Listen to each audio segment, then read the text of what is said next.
La position du gouvernement malien par le refus de nous recevoir à l'ambassade et puis le matraquage de ce matin à Bamako nous fait penser que peut-être ils sont en train de lâcher sur le diktat de Sarkozy en sachant bien entendu que derrière tout ça, il y a évidemment en dessous de table des compensations financières prévues par le gouvernement français pour arracher cet accord au gouvernement malien. On est encore en plein colonialisme.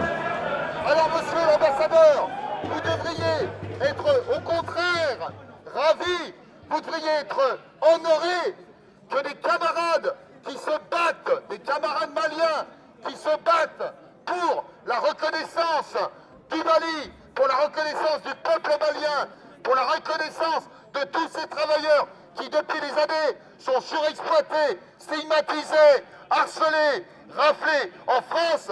Vous devriez être honoré de les recevoir.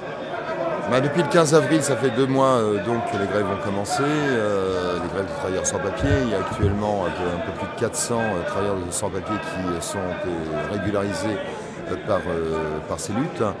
Donc il est clair que ces 400 travailleurs sans papier qui n'auraient eu aucune chance d'être régularisés il y a encore 2 mois, qui grâce à cette lutte ont ouvert une brèche dans laquelle évidemment des milliers d'autres vont s'y engouffrer.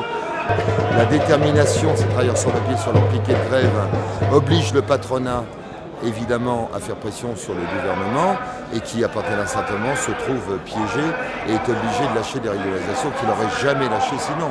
Et je pense que là, c'est la vertu de ce mouvement qui va évidemment drainer derrière lui d'autres sans-papiers, c'est évident. Vous appris les Français, nous on aime la France, on parle français, nous sommes dans les colonies françaises.